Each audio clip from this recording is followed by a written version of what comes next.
नमस्कार, लोकमित्र न्यूजमध्ये आपलं स्वागत आहे. बातमी आहे छत्रपती शिवाजी महाराजांबद्दल आक्षेपार्ह विधान करणाऱ्यांवर कडक कारवाई करण्याची.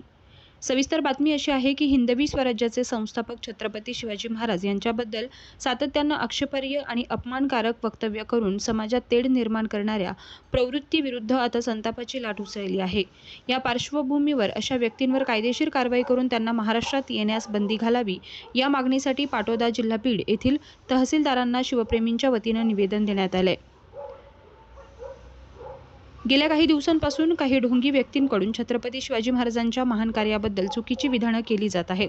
या विधानांमुळे राज्यातील शिवप्रेमींच्या भावना दुखावल्या गेल्या असून समाजात संभ्रम आणि अशांतता पसरण्याचा प्रयत्न केला जात असल्याचं निवेदन म्हटलं आहे. विशेषतः धीरेंद्र शास्त्री आणि स्वामी आनंद स्वरूप यांसारख्या व्यक्तींच्या विधानाचा उल्लेख करत त्यांच्यावर गुन्हे दाखल करण्याची मागणी करण्यात आली होती. हे निवेदन तहसीलदार साहेबांच्या माध्यमातून महाराष्ट्र राज्याचे मुख्यमंत्री यांनाही प्रत म्हणजेच कॉपी म्हणून पाठवण्यात आली आहे. छत्रपतींची तुलना जगातील कोणाशीही होऊ शकत नाही. राज्याची अस्मिता असलेल्या महाराजांचा अपमान आम्ही सहन करणार नाही, अशा भावना यावेळी उपस्थित नागरिकांनी व्यक्त केल्यात.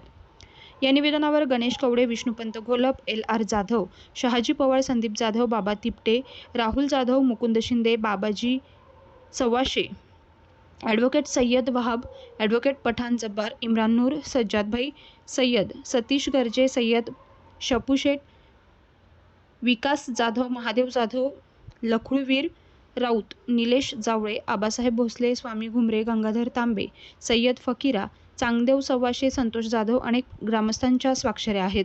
जर प्रशासनाने यावर लवकर कारवाई केली नाही तर तीव्र आंदोलन छेडण्याचा इशाराही शिवप्रेमी आणि मुस्लिम मावळ्यांकडून देण्यात आला आहे. या ठिकाणी आपण सर्व छत्रपती शिवाजी महाराजावर मागच्या 15 दिवसापासून आपण पाहिलं जातंय पूर्ण महाराष्ट्रात हे जे मोठमोठे सनातनी धर्माचे जे धर्मगुरू आहेत हे टीका करत आहेत. त्याचा निषेध व्यक्त करण्यासाठी आज आपण डॉक्टर बाबासाहेब आंबेडकर चौकात जमलेलो आहोत. मित्रांनो, मी सांगू इच्छितो, एक बागेश्वर धाम जे आहे, बागेश्वर धाम हे कुठलं तरी धाम जे बाहेरच्या प्रांतातला आहे, तिथला बागेश्वर महाराज इथं येतो आणि तो सांगतो की छत्रपती शिवाजी महाराज हे समर्थ रामदास गुरु त्यांचे होते आणि त्यांच्या पुढं नेऊन जिरा टोप ठुला आणि त्यांनी सांगितलं की हे स्वराज्य मला सांभाळता येत नाही, आता तुम्ही सांभाळा. इतकी गलिच्छ भाषेत त्यांनी त्यावेळेस या देशाचे महाराष्ट्राचे मुख्यमंत्री असताना टीका केली. त्यांचा मी निषेध व्यक्त करतो. आज आपण या ठिकाणी पाटोदा शहरामध्ये छत्रपती शिवाजी महाराजाबद्दल गेल्या या दोन वर्षाभरामध्ये वेगवेगळ्या प्रकारचे कमेंट्स, वेगवेगळे लोक, सरकारमान्य लोक हे जाणून बुजून चारित्र्य हनन करण्याचा प्रयत्न या ठिकाणी होत आहे. खरं पाहिलं तर आताच सांगितल्याप्रमाणे नागपूरच्या कार्यक्रमामध्ये बागेश्वर बाबा तो शास्त्री धीरेंद्र शास्त्री नावाचा जो महाराज आहे, त्या महाराजाने छत्रपती शिवाजी महाराजाबद्दलचं जे वक्तव्य केले, मी तो वक्तव्य पुनरुच्चार करू शकत नाही. का अशा प्रकारचे घाणेरडे वक्तव्याचं पुनरुच्चार करणं म्हणजे त्यात आपणही दोषी आहोत असं मी समजतो. तर अशा प्रकारचे त्यांनी पुनरुच्चार म्हणजे जे उच्चार केलेले आहेत आणि विशेषतः त्या कार्यक्रमामध्ये मुख्यमंत्री फडणवीसची उपस्थिती आहे, नितीन गडकरीची उपस्थिती आहे, मोहन भागवतची उपस्थिती आहे. खरा संघटित चेहरा ह्या शासनाचा या ठिकाणी त्या ठिकाणी दिसून आलेला आहे. मागील काही दिवसापासून महाराष्ट्र राज्यामध्ये जो जाणीवपूर्वक छत्रपती शिवाजी महाराजांचा अपमान केला जात आहे, त्याचा निषेध म्हणून आज पाटोदा शहरातील सर्व शिवप्रेमींच्या वतीने, या ठिकाणी सर्व जाती धर्माचे लोक आहेत त्या सर्वांच्या वतीनं या जे भोंदूगिरी करणारे महाराज आहेत, खरं तर तो धीरेंद्र नसून तो दलिंदर महाराज आहे, त्याचा मी सर्व निषेध करतो. आज पाटोदा या ठिकाणी डॉक्टर बाबासाहेब आंबेडकर या चौकामध्ये आपण सर्व जाती धर्माचे शिवप्रेमी लोक जमा झालेलो आहोत. छत्रपती शिवाजी महाराज यांच्याबद्दल अवमानकारक वक्तव्य करणारे आता बी आहेत, याच्या अगोदर काही काळापूर्वी होते. 2004 साली असंच जेम्स लेन नावाचं प्रकरण घडलं. त्यावेळेस कुठे आलेत का? प्राच्या विद्या संशोधन केंद्र ही पुण्याची एक संस्था त्या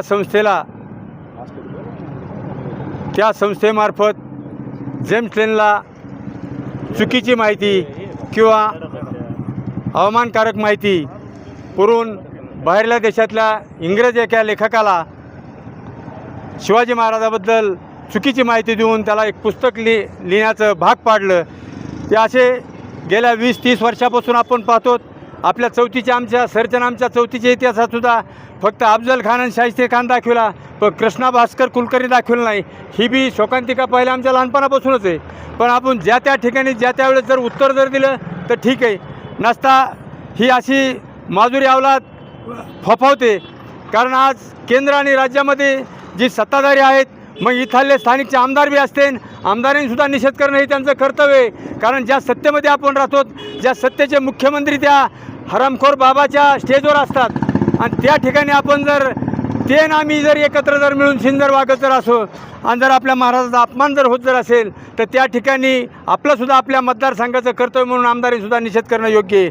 आपण नुसतं आमदारच नाही, इथले खासदार असतील, इथले मंत्रिमंडळातले कोणी जे असतील, मग पंकजताई असतील, जिल्ह्यातून हा आवाज नक्की राज्यामध्ये आणि केंद्रामध्ये गेला पाहिजे. कारण आपण जसं म्हणलात की बीड जिल्हा हा क्रांतिकारकाचा आहे, पाडू तालुका हा क्रांतिकारकाचा आहे, परंतु त्या क्रांतिकारकाला दाबण्याचं काम बी ह्याच लोकांनी केलेलं आहे. त्यासाठी इथला तळागाळातला जो उठाव होणार आहे त्या उठावाला दाबण्याचं सुद्धा काम हेच लोकप्रतिनिधी करतात. त्यासाठी आपण आपल्या माध्यमातून आपल्या नेत्याला किंवा आपण ज्याला जवळचं म्हणतो त्यांनासुद्धा फोन करून म्हणलं पाहिजे की बाबा तुम्हीसुद्धा निषेध व्यक्त करा. कारण हा निषेध ह्या ठिकाणी व्यक्त केला, त्यांनी जर निषेध व्यक्त केला, आपण 1000 जरी जमा जरी झालोत आणि त्यांनी एकट्याने जरी निषेध व्यक्त केला तर तो लोकांमध्ये जास्त पोहोच होईल किंवा शासनाकडे त्याची वचक राहील किंवा दखल घेतल्या जाईल. एवढंच मला या ठिकाणी सांगायचं आहे.